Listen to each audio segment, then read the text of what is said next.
¿Qué tal, queridos amigos? Bienvenidos. Comienza una nueva edición de Todas las Voces. Viviana.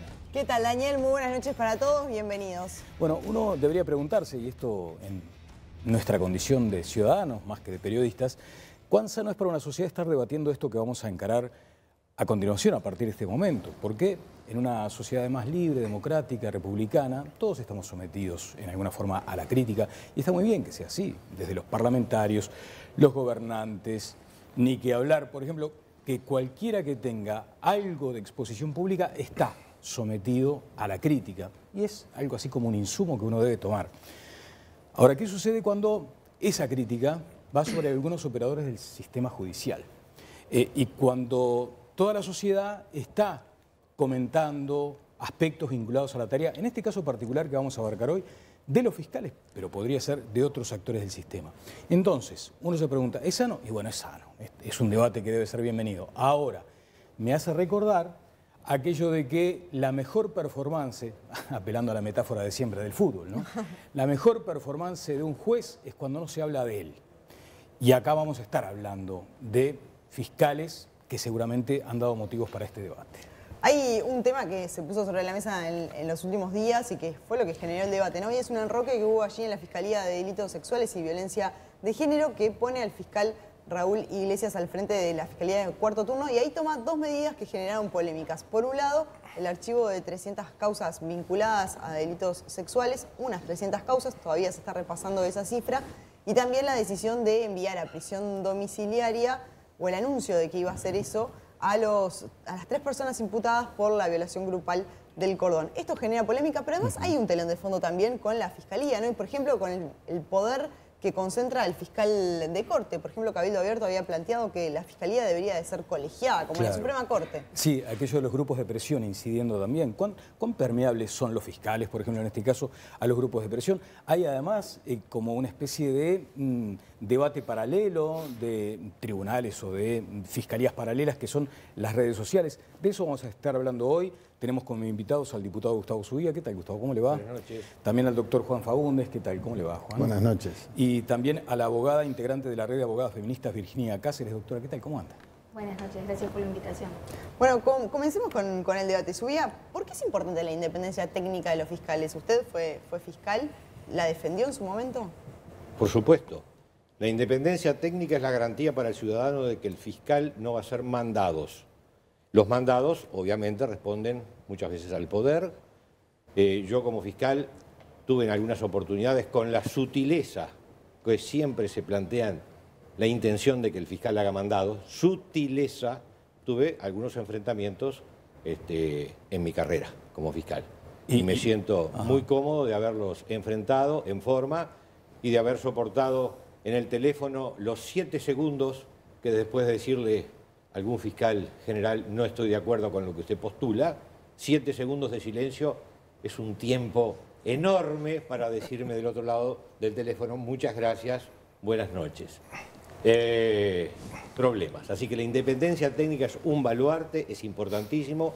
Yo creo que de alguna forma con las instrucciones generales se ha vulnerado esa independencia técnica, y si da la oportunidad para hablar de las instrucciones generales, yo diría que ha sido una forma de legislar por vía administrativa, una forma subalterna de legislar.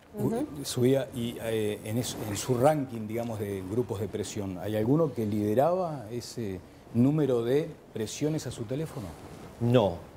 En la época yo me desempeñé como fiscal hasta hace 3 años. Como grupos de presión nunca observé una mayor intensidad. En el caso del doctor Iglesias, sí, si entramos en tema. Sí. Directamente, a mi juicio, han habido manifestaciones desacertadas de algunos operadores que lo han criticado por fuera de las vías legales que tienen esos operadores para actuar. Entonces, me quedé pensando, el fiscal de corte entonces en definitiva es el que recibe los pedidos demandados. ¿el pedido? ¿Los pedidos demandados? No ¿Como puedo, filtro? yo no le pregunté en oportunidad de esa conversación quién lo manda a usted, no le pregunté, le hubiera podido preguntar de repente, pero no siempre es así, no siempre es mandado, muchas veces son iniciativas propias. El fiscal de corte después tiene una función parte técnica, parte política, claro, que es lo que la corrijo. Antes que Cabildo Abierto, Yo presenté un proyecto con todo el Partido Colorado firmante de triunvirato en el 2020. 2020 presentamos nuestro proyecto. El presidente de la República, a mi juicio, equivocadamente, sigue dubitativo en ese tema. Pero no está descartado, ¿no? No está descartado, pero cuando usted le dicen a la mitad del mandato, todavía no lo descarté, dice, ¿y qué vamos a esperar? El Estado, y le termino, tiene en la designación de un fiscal general, hay una parte técnica, son seleccionados de unos cuerpos, pero una parte de impronta política en el buen sentido de la palabra, en el buen sentido. El fiscal anterior de Corte respondía obviamente a una ideología cercana al Frente Amplio. En este momento es momento de que la coalición designe un fiscal de su palo. Vamos a ir ahora después a ese tema. Un fiscal de su palo, entonces ¿dónde queda lo del triunvirato, su vida? Me confunde un poco. Y el fiscal de su palo tiene que ser el fiscal general, que va a ser uno solo, y luego 2 fiscales, que son los adláteres del fiscal general, que cumplen función como servicio descentralizado. Perdón. Ahora nos metemos en ese tema que está lindo. Pero Virginia, sos abogada especializada en género. ¿Cómo viste este tema de las 300 denuncias archivadas? Bueno, primero quiero decir que obviamente que yo comparto con el doctor Zubia que la independencia técnica es fundamental en un Estado de Derecho y en una república en donde la separación de poderes para nosotros es el bastión fundamental para mantener la democracia.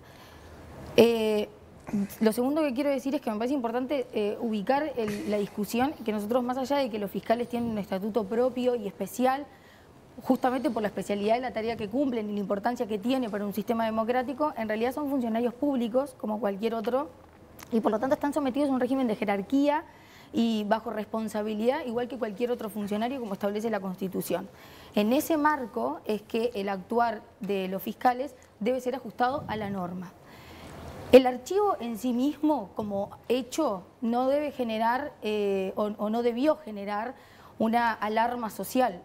Todos sabemos que hay un montón de casos que se archivan normalmente porque forma parte del procedimiento habitual en una fiscalía cuando no hay elementos suficientes. ¿Pero en ese número? Bueno, lo que llama la atención son 2 cosas. Primero, el número en tan poco tiempo, porque en una semana de trabajo se ha decidido archivar aproximadamente 300 casos, pero además también el procedimiento, la forma en cómo se plantea. Nosotros estamos hablando de una fiscalía que atiende situaciones de delitos sexuales en donde hay un estatuto que establece que la víctima debe ser atendida y sobre... Bueno, atendida de una manera particular justamente porque son delitos en donde el foco está puesto en no revictimizar. Y tal vez lo que llama más la atención, además del número, obviamente, tiene que ver con la forma en cómo el fiscal lo anuncia públicamente, casi como si fuera una cocarda y un mérito especial en sí poder archivar esa cantidad de expedientes sin tener en claro y sin saber si se les comunicó a las víctimas, a cada una de las víctimas que esos expedientes iban a archivar, si se pudo comunicar con cada una de esas víctimas, si se le dio la posibilidad de hacer una entrevista para que ellas pudieran expresar si estaban de acuerdo con el archivo, si querían pedir o plantear otra cosa, si había alguna otra prueba nueva, algún otro elemento para aportar. Eso me parece que es lo que llama la atención. En este marco general, yendo de pronto Juan Fagundes, doctor Fagundes, de lo general a lo particular, ¿con qué elementos en la carpeta debe ir un abogado en este contexto? Bueno, como abogado de la víctima, si conocemos que hay un archivo y no se produjo nada para llevarle al fiscal, no tenemos mucho para decir.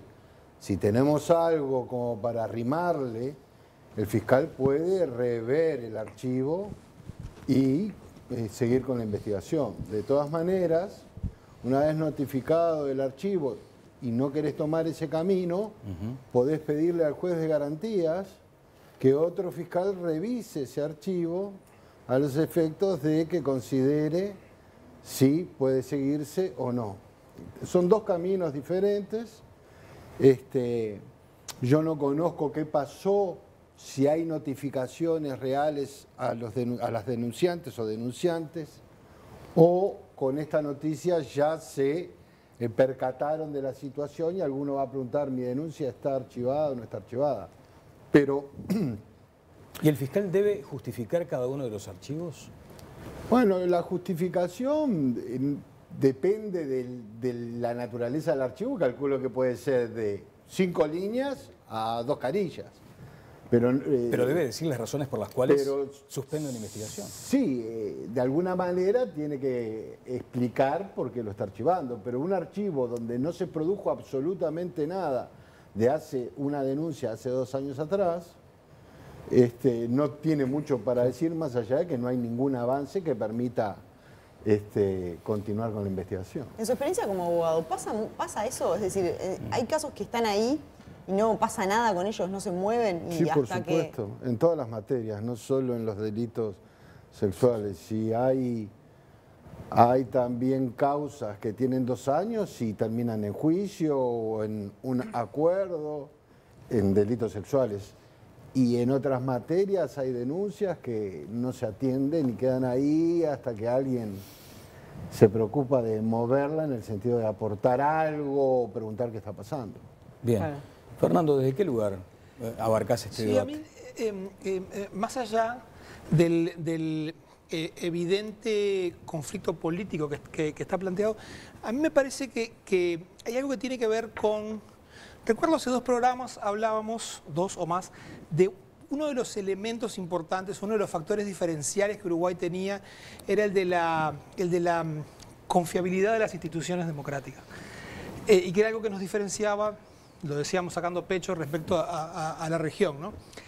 Yo creo que cuando estas diferencias que van entre lo técnico y lo político son aireadas de cara a la sociedad, es difícil que el ciudadano entienda que esto es parte de unos procesos naturales o en una democracia y se puede llegar a generar la sensación de que existen, dependiendo de quién esté políticamente a cargo, te vas a encontrar con un tipo de justicia, con un tipo de otro, con un tipo de fiscalía. ¿Y vos creés que no es así? Yo lo que digo es que eso no va o no le transmite al ciudadano la sensación de que tiene todas las garantías o de que se encuentra con 2 juegos de garantías cuando se enfrenta a esa situación. No digo que no sea así. Lo que digo es, no me parece que sea especialmente bueno manejar esto de forma absolutamente... Es muy buena la transparencia, pero quizá no necesariamente esta clase de transparencia. Brenta, ¿qué análisis hiciste? Y además, esto que decía Subía, ¿Jorge Díaz estaba vinculado al Frente Amplio o tenía alguna afinidad? Desconozco absolutamente, no tengo idea. Creo que hizo una muy buena gestión, sí, como fiscal general, pero desconozco cualquier vinculación política y creo que es lo mejor, ¿no? Que no exista. Lo que me parece respecto a esto, primero, obviamente yo no soy abogado, no tengo la formación jurídica que tienen nuestros invitados de hoy, pero realmente he quedado sorprendido por esta situación, ¿no? Primero, por lo que la doctora decía, un archivo de 200 casos, más, casi 300, ¿no? Sí, la cifra se ha manejado. Sí, alrededor de 300. ¿No? En un tiempo muy, muy breve, que uno piensa que con un equipo reducido, como tienen los fiscales, hoy el fiscal general está reclamando creo que 13 fiscalías más, ¿no? O sea, evidentemente hay un problema de recursos, que creo que es histórico, por otra parte, ¿no? Esto se resuelva en un plazo tan breve. Bueno, habrá elementos, quizá los haya, habrá que ver, ¿no? Porque nadie sabe el contenido en realidad, ni siquiera, como decía el doctor, se sabe cuáles son los casos. Claro. Ahora, lo que sí me parece que por lo menos para mí fue sorpresivo, es esa suerte de raíz mediático, ¿no? Que realiza el fiscal, donde en algunos casos va dando datos respecto a la situación y no cumple con algo que me parece que es esencial. Yo me lo traje anotado porque, como no soy abogado, tengo que recurrir a esto, ¿no? Dice el deber de los fiscales, ¿no? Y el primero es proteger a la víctima, ¿no? Adoptando las medidas necesarias, facilitar su intervención en el proceso, evitar que sus derechos se vean afectados, informarle sobre el curso y resultado del procedimiento. Resulta que el fiscal ventila datos referentes al caso, por ejemplo, del cordón, sin conocimiento de la persona involucrada, de la víctima, digamos, ¿no? Esto me parece que realmente no lo entiendo, no entiendo si hay un interés detrás de esto de favorecer a alguien o perjudicar a alguien.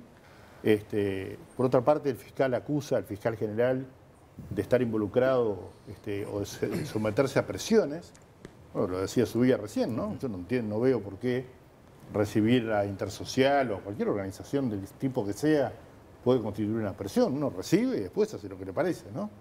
Me parece que se politizó demasiado esto y realmente no creo que le haga bien a la justicia esta suerte de vedetismo, ¿no? En que este fiscal ha caído, ¿no? En estas manos. Fay. Los fiscales son más importantes que antes, después de la reforma que se hizo hace 3 o 4 años, corríjame. 2017. 2017. Eso es un dato muy importante para la gente que no tiene muy claro cómo funciona este asunto. Y el fiscal, por tanto, tiene en su proceso acusatorio la definición de si vamos presos o no vamos presos. Por tanto, tiene un poder gigantesco. En ese esquema, la independencia técnica, que es, en definitiva, que ante su leal saber entender y estudiando el asunto, defina o no las cosas que tiene que definir jurídicas con relación a las libertades de las personas, es fundamental. Por tanto, el fiscal de corte, que tiene una especie de superintendencia, es una figura, sobre los fiscales, es una figura muy importante que no debe de ir en desmedro de esa independencia técnica de los distintos fiscales. Y por tanto, la dificultad institucional que estamos teniendo en la renovación del fiscal Díaz, porque el fiscal que está no termina de ser institucionalizado, está como por un tiempo, en fin, todo eso. Y el tema, además, que no se ha tratado hasta ahora, pero que es algo que se conoce por los especialistas, que es que no hay aleatoriedad de la fijación de los fiscales, es un tema muy grave. Es un tema grave en la época de Díaz. Porque si Díaz tenía, como todos sabemos, o algunos más que otros, cierta afinidad con la izquierda, y tenía que decidir a dedo qué fiscal iba y qué no para decidir cosas penales, en causas que eran ruidosas, estamos ante un problema. Sí. O sea, nadie lo dice, pero estamos ante un problema. Problema, no quiere decir que haya ni mala voluntad, yo no tengo por qué presumir que las cosas van a estar mal, pero desde el punto de vista de las reglas de juego, estamos abriendo ventanas complicadas. Ajá. Entonces, la solución del triunvirato parece una solución en donde le quitamos el poder enorme que está teniendo un fiscal de corte en un papel institucional mucho más potente y le damos una lógica muy uruguaya y muy institucional vieja, de decir, bueno, vamos a diseminar el poder que está teniendo este actor tan importante. Sí. Lo vemos ahora cuando cambia el fiscal, lo pone a Iglesias y cambia un tema importantísimo sacando 300 causas o lo que fuere. Es decir, el tema del dedo del fiscal de corte es muy importante. Sí, un fiscal que es elegido además con mayorías especiales. Hay que además, eso también, implica un acuerdo político muy importante que notoriamente no se está teniendo, ni para la Corte Electoral, ni para el Tribunal de Cuentas, ni para esto tampoco. Bien, Subía quería hacer algunos apuntes, pero le agrego una pregunta. De aquellos propósitos que tenía la modificación del código, o sea, aquellos argumentos que fundamentaban el cambio, al día de hoy, y también obviamente le trasladamos la pregunta a los demás invitados, ¿cuáles son aquellas conclusiones que pueden sacarse a la luz también de estos acontecimientos? El cambio de código generó problemas enormes. Estamos analizando el problema del fiscal Iglesias, que está acá, y no analizamos un problema probablemente de 100 metros de diámetro, que es el problema del cambio de código. Generó problemas sustantivos, ¿por qué? Porque se quiso hacer un proceso oral que es mucho más gravoso que el escrito. Yo en el escrito hacía una vista en 5 minutos por escrito y hoy tengo que ir, o tendría que ir, al juzgado, esperar 1 hora que me reciba el juez está con otros temas, demoro. Aquello que hacía en 5 minutos puede demorar 4 horas. El sistema ha generado caos en mi pensar y en conversaciones que mantengo con los fiscales, caos. Lo de Iglesias es un tema puntual.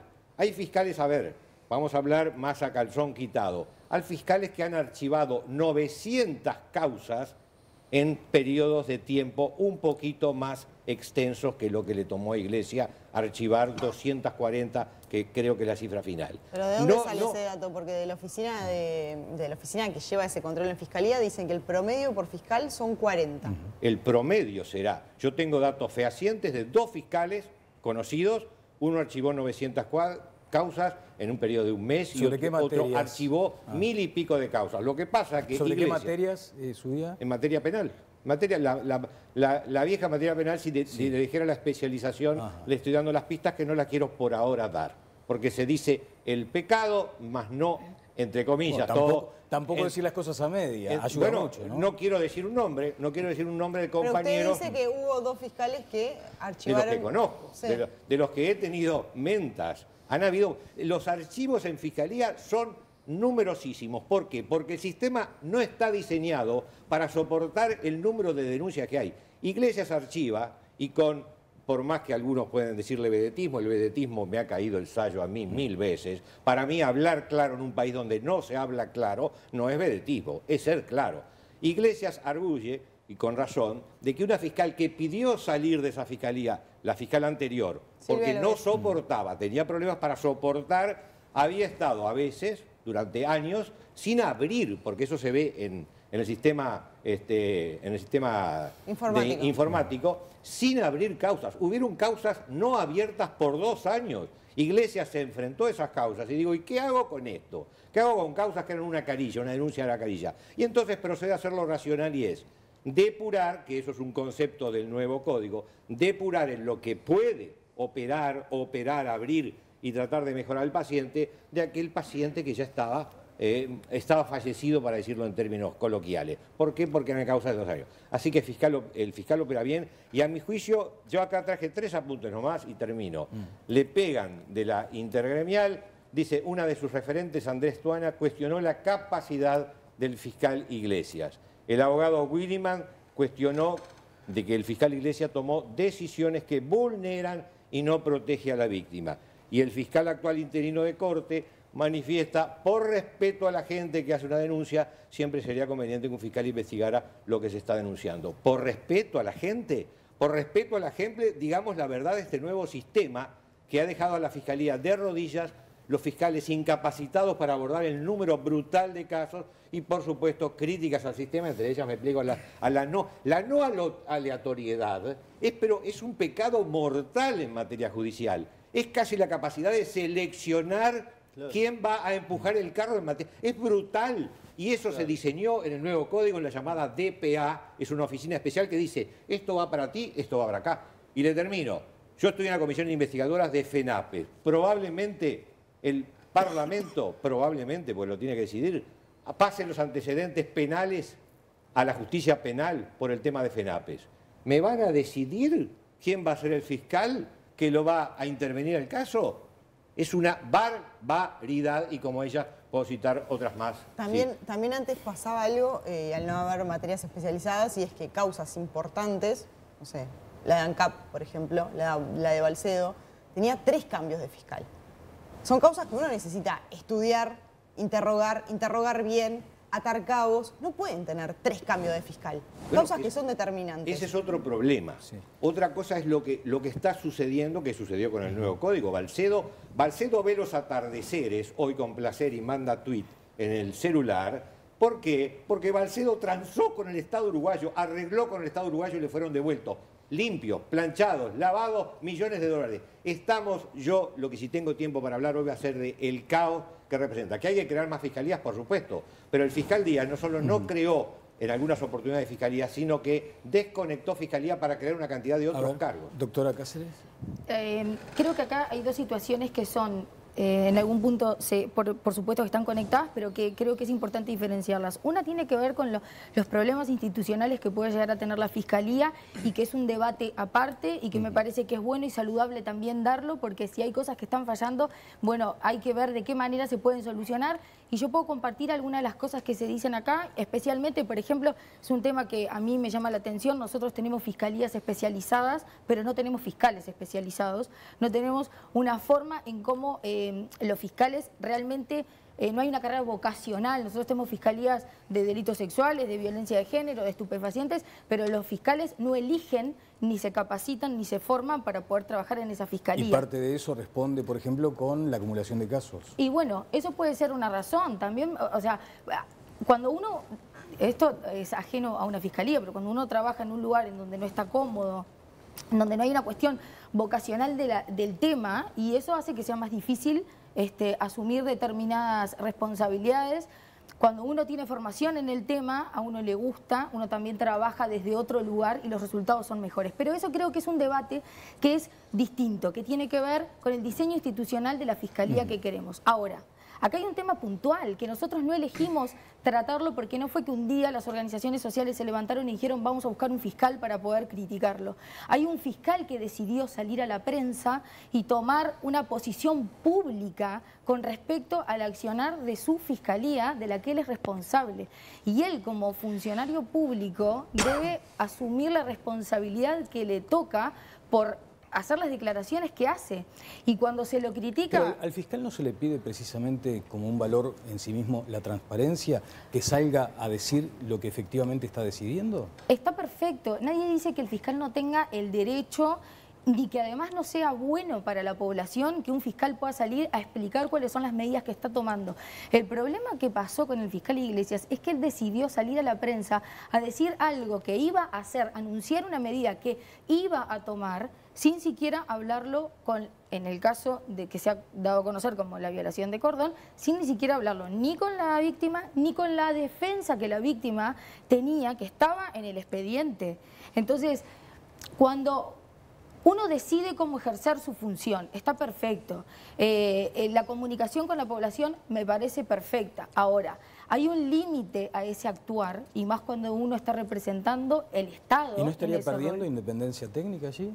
No, la independencia técnica tiene que ver con que no haya una injerencia de grupos, de presiones políticas o de organizaciones en la toma de decisión. Pero acá yo he escuchado atentamente a los defensores de la víctima de cordón, que es el consultorio de la Facultad de Derecho, tanto el doctor Williman como la doctora Suárez, y ellos han sido súper categóricos en decir una y otra vez que ellos ni siquiera están cuestionando la medida de fondo, ellos ni siquiera están cuestionando el cambio a la medida cautelar, porque eso, llegado el momento cuando se plantee y tengan la audiencia, se discutirá con elementos técnicos. Lo que están cuestionando es una actitud del fiscal que decide revictimizar a quien él tiene la obligación como parte del Estado y como representante del Estado de defender.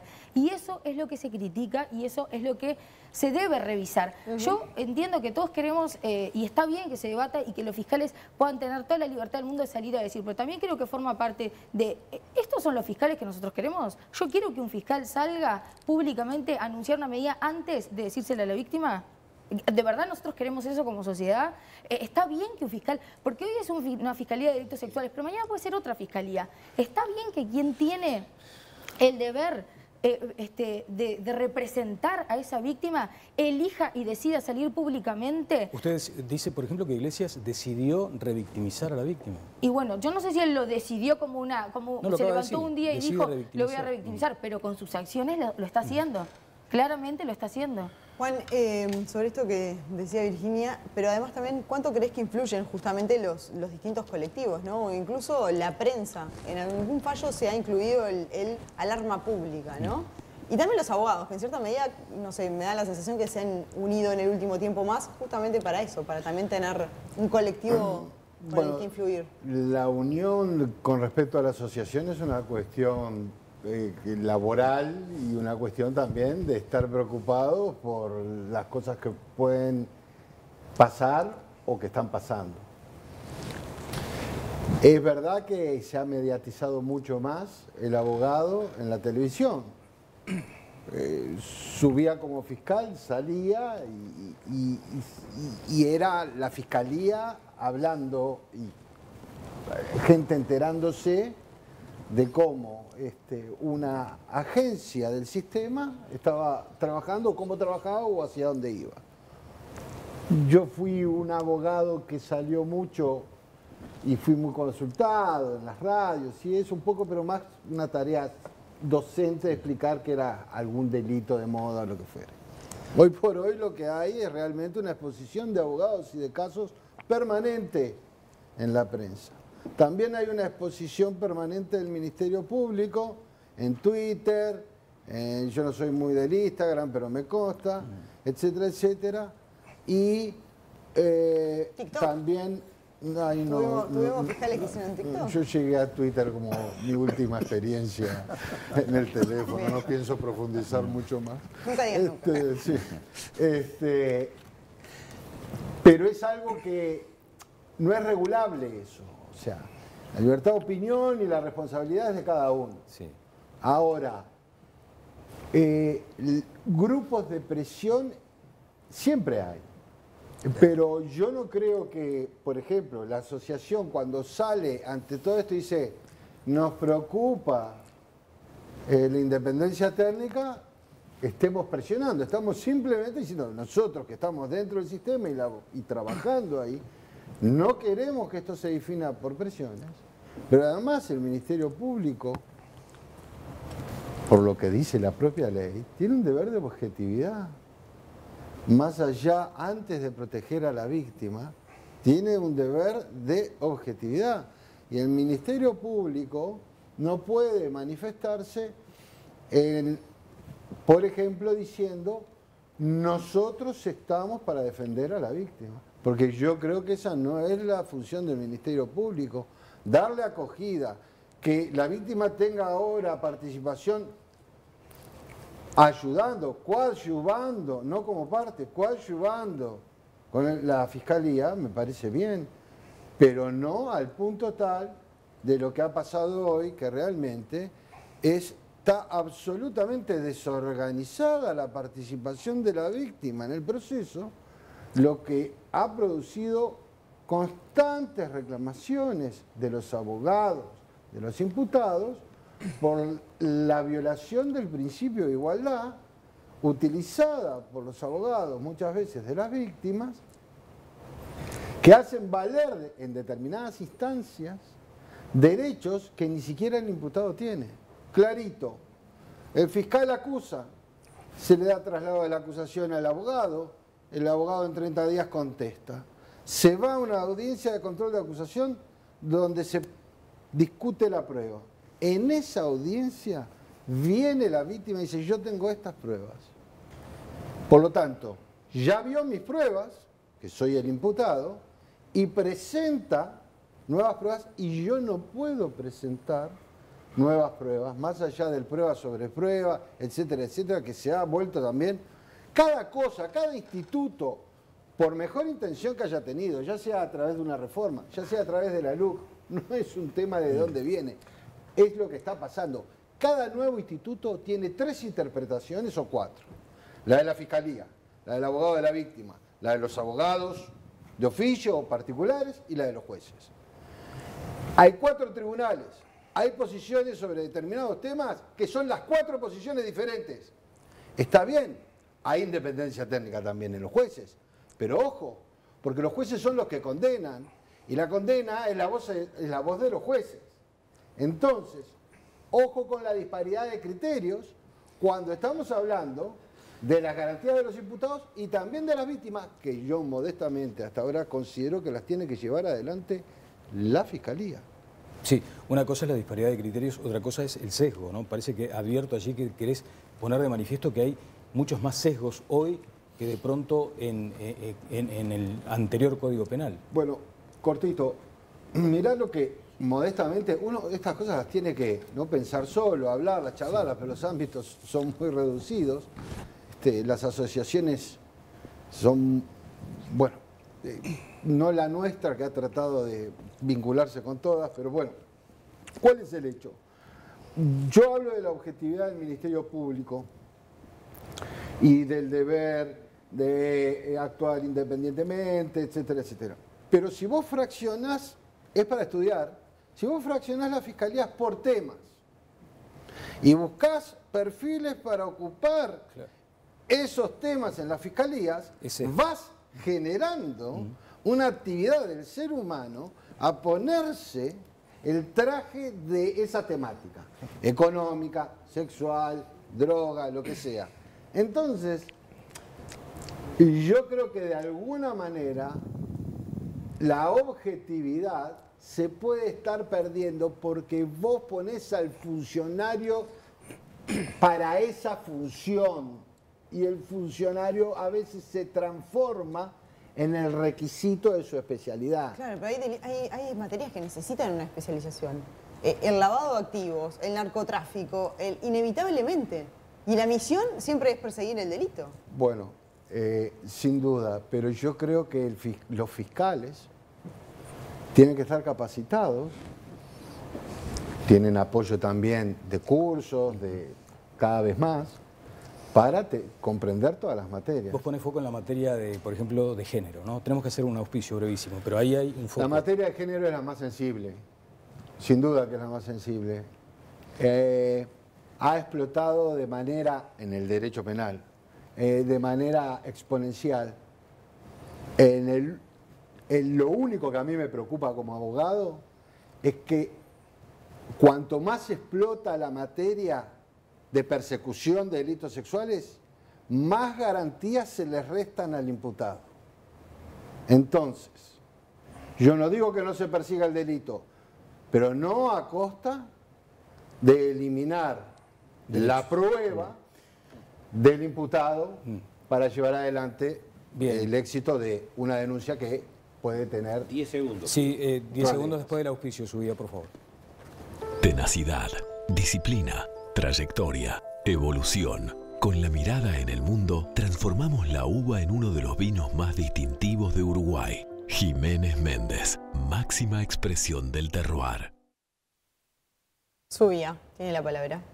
Artículo 98 del Código de Proceso Penal, leo el final que dice: la resolución de no investigar o de dar por terminada la investigación será siempre fundada y se comunicará al denunciante y en su caso a la víctima que hubiera comparecido estuviera identificada. Se comunicará a posteriori de ser tomada esa resolución. El fiscal Iglesias, con lo que anunció, que además era un cambio de la prisión efectiva por prisión domiciliaria, ambas prisiones estaba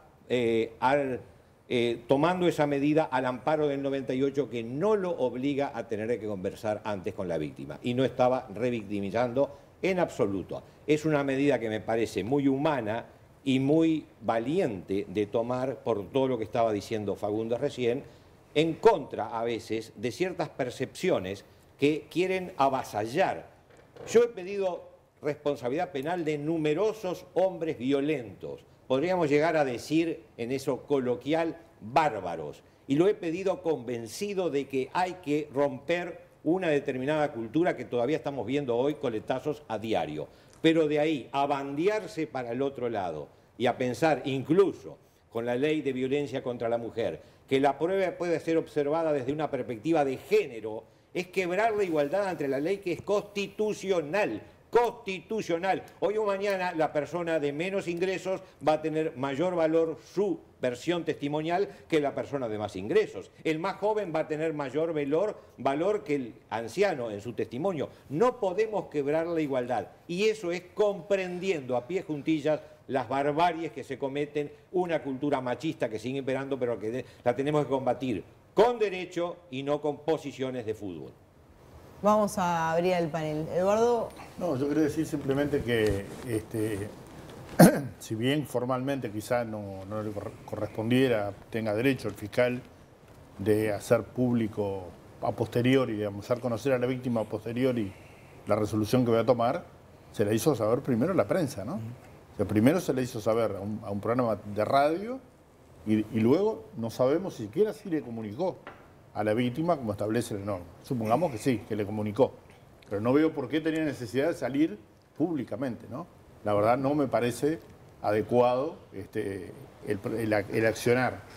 Lo otro es que a mí me da la impresión de que hay como cierto temor, ¿no? Estamos frente a un problema que es de la sociedad, ¿no? Hoy se expresó en este problema puntual. La sociedad está viviendo un cambio muy importante en materia de derechos, ¿verdad? De derechos básicamente de las mujeres. En ese aspecto hay una suerte, me parece a mí, de resistencia que se genera por la lógica de no bandearnos para el otro lado. Yo no quiero bandearme para el otro lado, quiero encontrar el eje, ¿no? El eje estaba acá, corrido para el otro lado, y quizá había muchas menos denuncias, ahora hay una suerte de explosión de denuncias, porque simplemente había una cultura que la mujer no denunciaba, en una sociedad, como tú dijiste, absolutamente machista. Ahora la mujer denuncia. Bueno, por lo tanto explotan los juzgados especializados en violencia de género. Ahora, no se resuelve ese equilibrio que habría que encontrar, ¿no? Archivando casos, saliendo a recorrer las radios y los canales de televisión. Se resuelve encontrando un equilibrio adecuado en una sociedad que está luchando para encontrar el equilibrio. Me parece que esa es no creo que tengamos una diferencia sustantiva en querer equilibrar la balanza. Ahora, yo no veo que la sociedad esté bandeando. Creo que está empezando a corregir un desequilibrio que tenía histórico. Y ahí sí quizá tenemos, tenemos seguramente una diferencia. Fernando.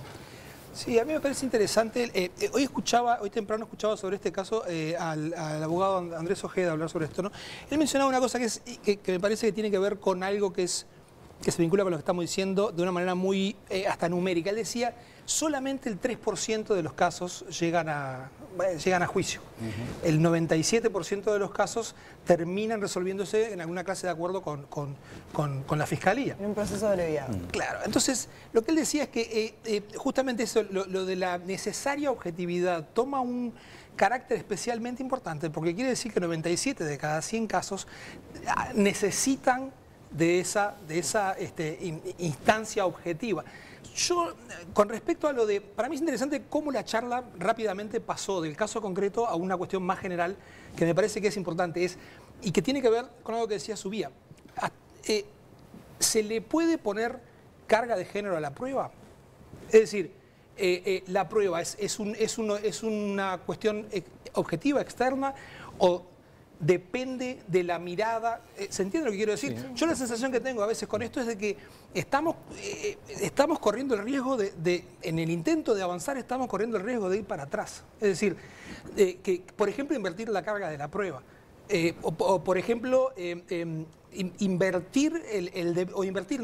aflojarle las riendas al debido proceso. Es decir, yo tampoco soy un experto en temas legales, pero no digo que sea alarmante, lo que digo es que hay en juego bastantes más cosas que una simple polémica con un fiscal concreto, digamos, ¿no? ¿Pancho?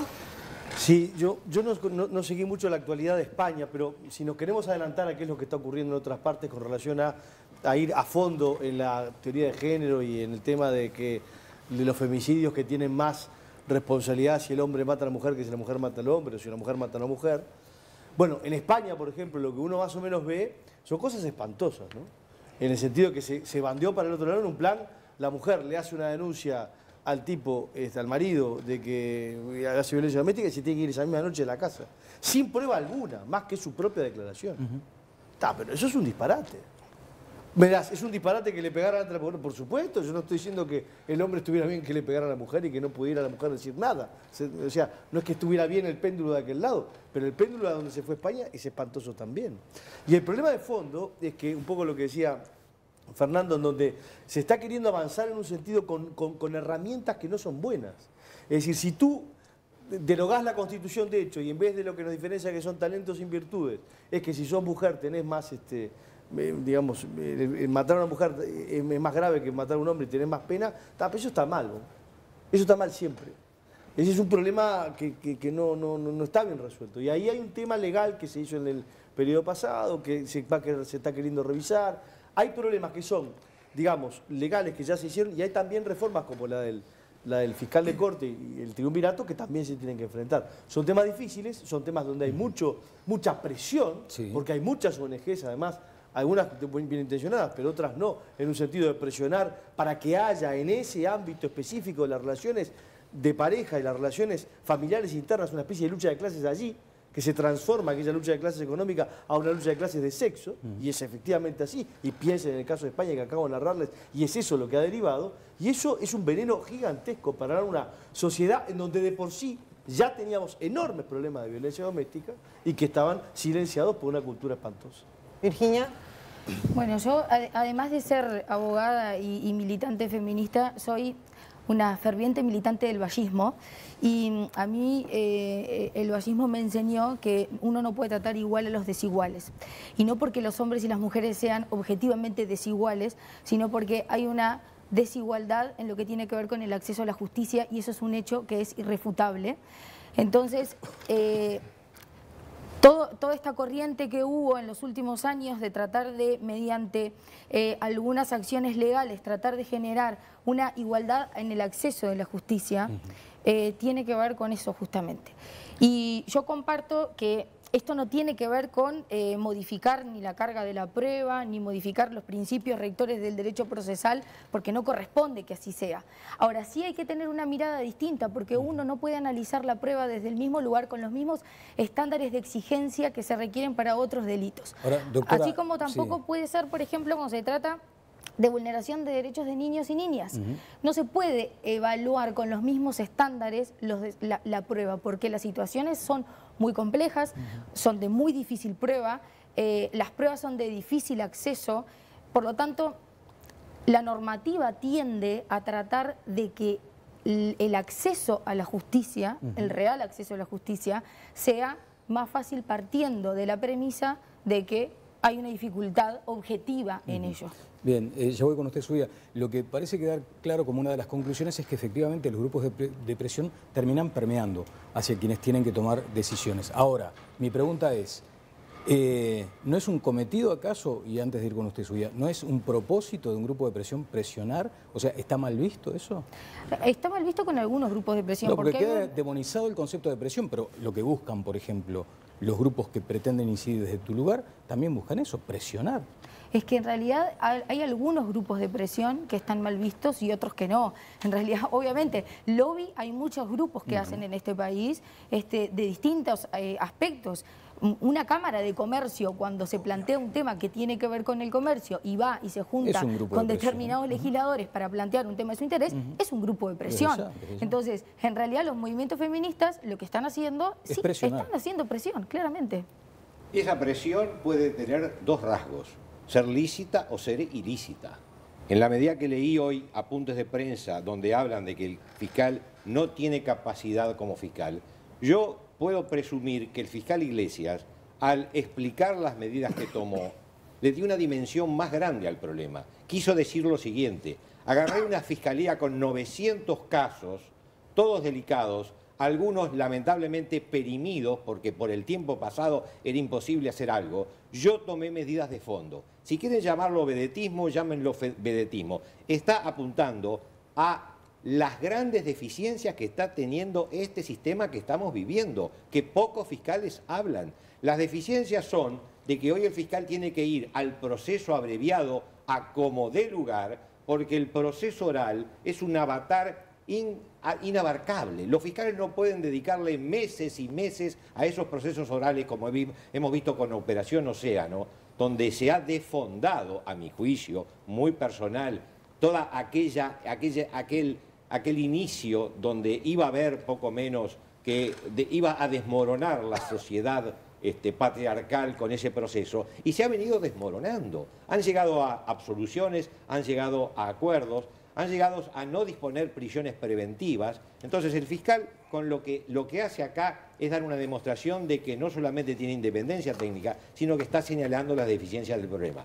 Y pasando a lo que dice Virginia, que la respeto enormemente, que en otras conversaciones que hemos tenido, está bien que haya presión, pero mantengamos los límites del derecho. No podemos vulnerar el derecho penal en el momento de valoración de la prueba, más allá de que tenemos que contar con los equipos que le van a dar a los niños y a las mujeres más capacidad al momento de analizar sus dichos, pero no vulnerar, como dice la ley de violencia contra la mujer, que dice que en caso de duda será preferente la versión de la mujer. No podemos llegar a eso.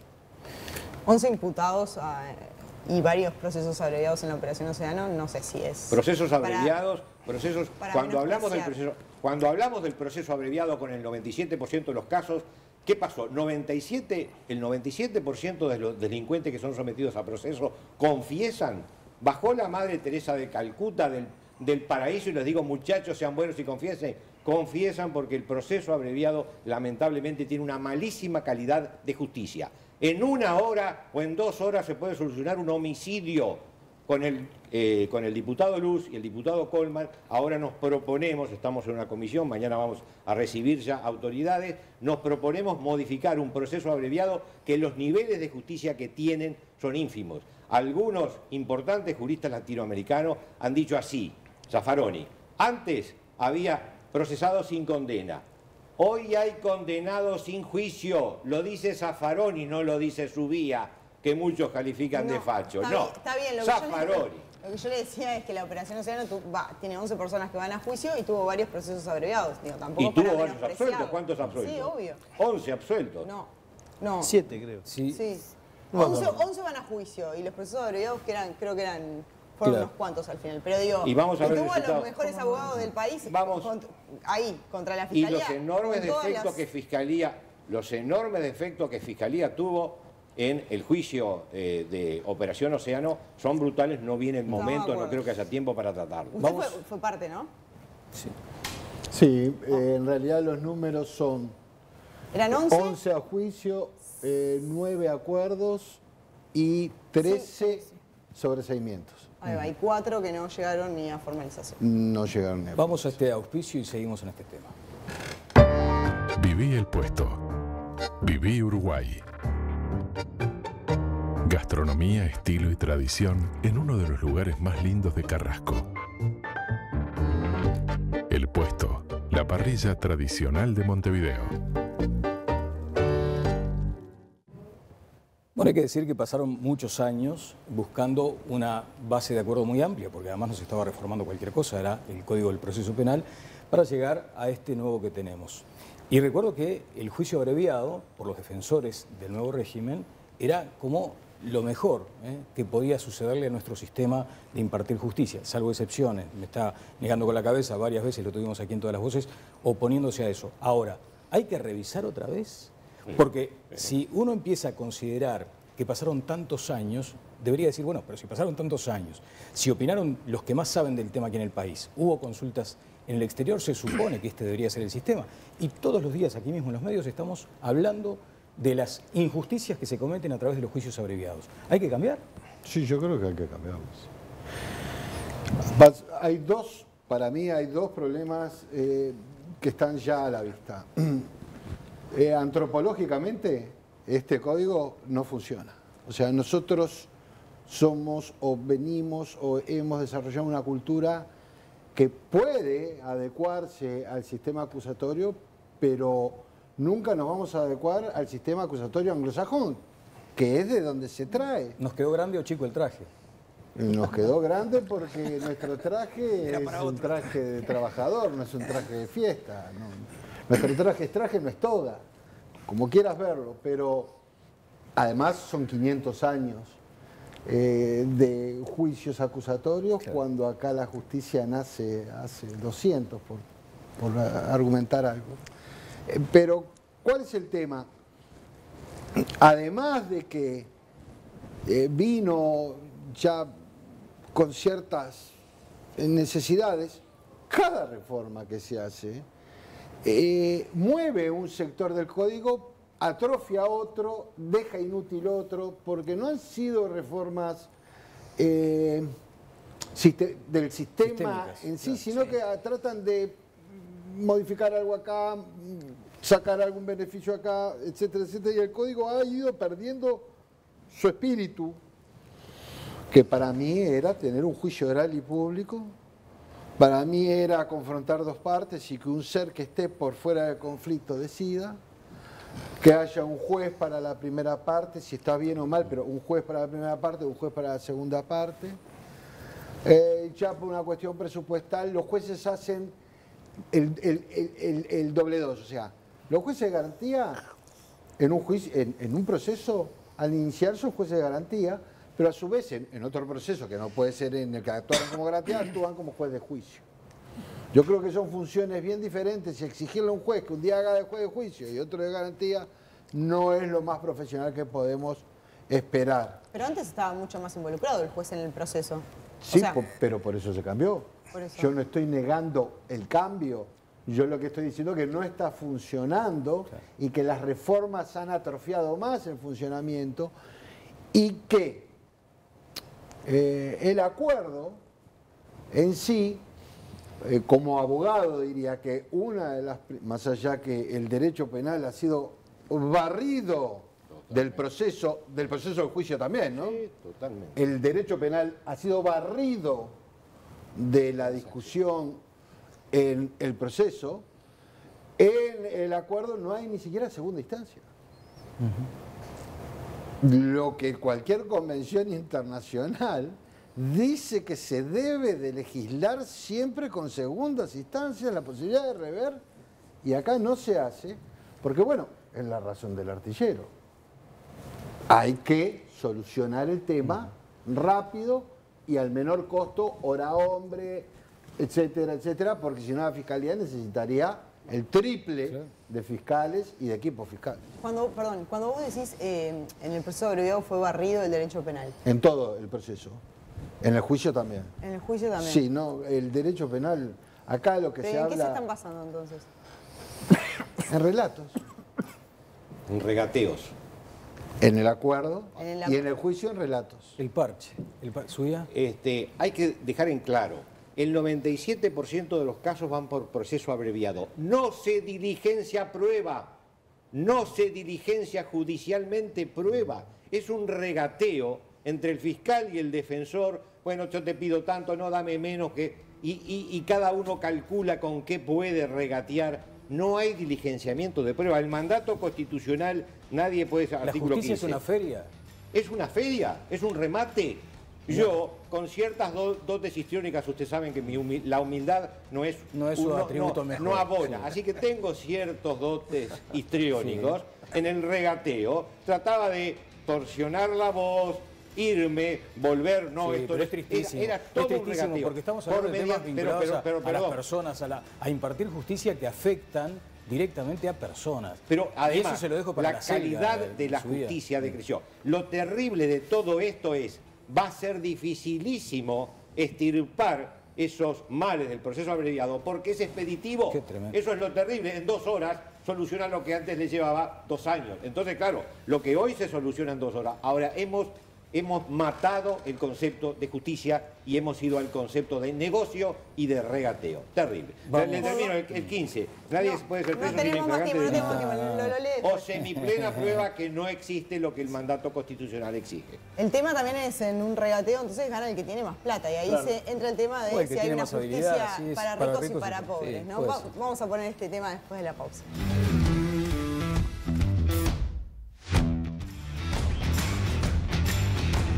Bien, seguimos adelante en todas las voces. La justicia es una feria, ese es el concepto que quedó aquí. Y lo que se mencionaba, lo del regateo. Y has dicho, Viviana, lo que tantas veces también aquí lo mencionamos. Si efectivamente hay que considerar, a la luz de estas afirmaciones, que si hay una justicia para ricos y otra para pobres, su vida. Y sí, en la medida que la persona pueda ofrecer pagar los 12 salarios mínimos a la víctima, o alguien podrá y alguien no podrá. El elemento económico talla al momento de los acuerdos. Doctora. Y lamentablemente sí, existe desde el punto de vista que uno, si quiere tener una mejor defensa, tiene que pagar un abogado particular, porque las fiscalías públicas no dan abasto con el trabajo. Las defensorías públicas. Las defensorías públicas. Juan.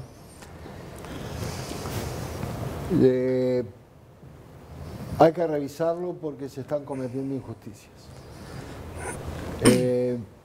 No solo a nivel del proceso, sino también a nivel de la famosa industria del peritaje y de los ONG, como saltó ayer en un programa de este canal. Son cosas muy serias, no nos podemos acostumbrar a soportar esas cosas. Está bien con tratar de, sin duda, poner en el tapete el tema de la violencia del hombre hacia la mujer, como también la de la mujer hacia el hombre, pero sin duda que ha sido mayor, históricamente también la del hombre. Pero hay que tener cuidado, hoy yo leía muchas cosas de especialistas, de tratar con violencia la violencia, porque eso puede generar inmediatamente una muerte de alguien. Sí, sí. Pero si tenés plata te va a ir mejor en la feria. Parece lógico.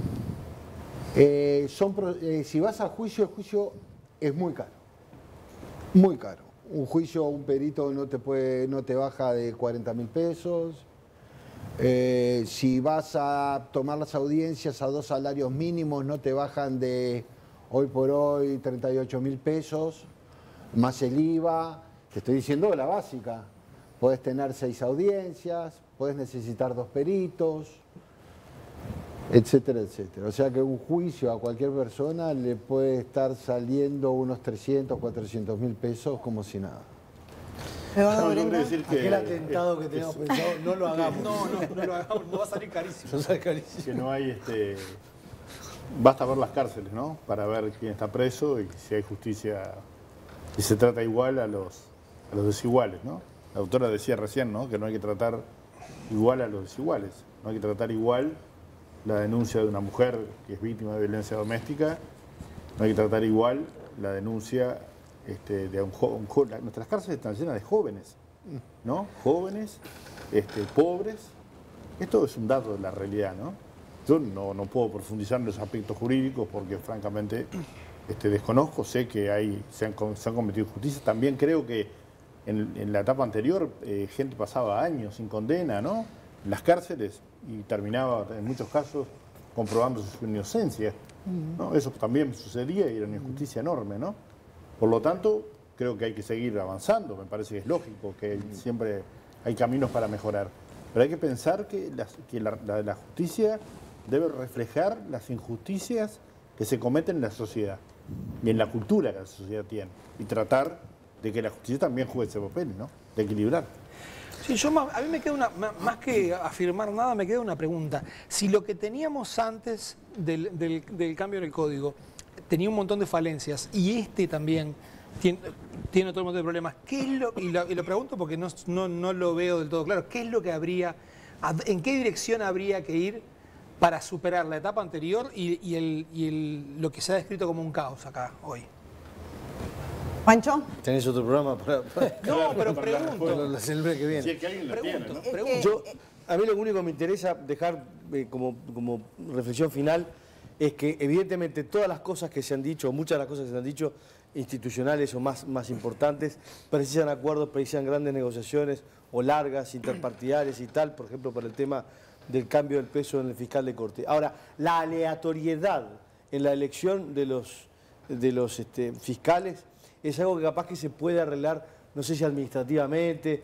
Yo creo que se podría tratar de por lo menos eso hacerlo rápidamente, es decir, que rápidamente no haya más el dedo del fiscal definiendo qué fiscal está en tal o cual acción. Creo que eso es algo que no se precisa de una ley para eso, seguramente con la cuestión administrativa interna del fiscal de fiscalía se arregle, o lo que fuere, pero que es de una urgencia fenomenal, porque todo se tiñe de sospecha política, incluso cuando el fiscal actúa bien, porque en definitiva, pero ¿por qué lo puso a este? No, porque es amigo y entonces como es fletista no va a poner cara acá. Bueno, pero no, eso no. No se puede poner esa duda muy legítima de mucha gente que diga, no, pero el sistema no está funcionando bien. Así que la aleatoriedad hay que terminarla. Antes de terminar, una vuelta corta con esto, ¿no? ¿Creen que la Fiscalía tiene que colegiarse como planteó su vía hace muchos años y ahora luego lo tomó Cabildo Abierto? Déjeme defender la posición. Pero usted es larguero, cortito. No soy larguero, le estoy dando sustancia. Te estoy diciendo, es imperioso la designación o de un órgano colegiado o de un fiscal de corte, porque el fiscal actualmente interino, que lo conozco, Juan Gómez, persona de mi respeto, no tiene la capacidad política, en el buen sentido de la palabra, para operar todas estas modificaciones y 15 más que habría que hacer en forma urgente. Es peor todavía lo que usted dice. No solamente que no hay aleatoriedad, sino que se ponen muchos expedientes de forma tal que algunos fiscales pueden auto-otorgárselos porque están en ese limbo de la DPA. Así que no solamente en algunos casos se selecciona, sino que los propios fiscales, viendo temas que no han sido por nadie adoptados, para utilizar un término de la minoridad, el fiscal lo toma. Es, perdónenme la palabra, un relajo contra lo que ¿Pero eso lo tiene que hacer la Fiscalía o se puede hacer legislativamente? Se puede hacer por la Fiscalía, por supuesto. Para mí la Fiscalía en primera acción tendría que hacer enormes modificaciones, pero un fiscal interino no tiene la capacidad para hacerlas por esa propia definición. ¿Puede ir a ese triunvirato que usted plantea? No, eso tiene que ser materia parlamentaria. Puede ser materia parlamentaria, pero también puede ser una modificación interna. ¿Por qué? Porque la DPA fue generada por esas instrucciones generales que fueron pseudo legislación que el fiscal de corte se arrogó a sí mismo poder hacerla. Lo que les decía hoy determino que se pueda negociar no solamente la pena, sino el cumplimiento de la pena, sino el tipo de delito. El tipo de delito se negocia sin necesidad de derecho penal sustantivo. Por regateo. Gracias, Zubia. Falta, como dicen acá, faltó el piano, porque si no se pone a tocar el piano. Hubiera sido más interesante. No lleva otro programa. Hasta aquí, no hay más margen. Los invitamos para seguirla porque estos son temas apasionantes en otra edición. Muchas gracias. Será hasta el próximo lunes.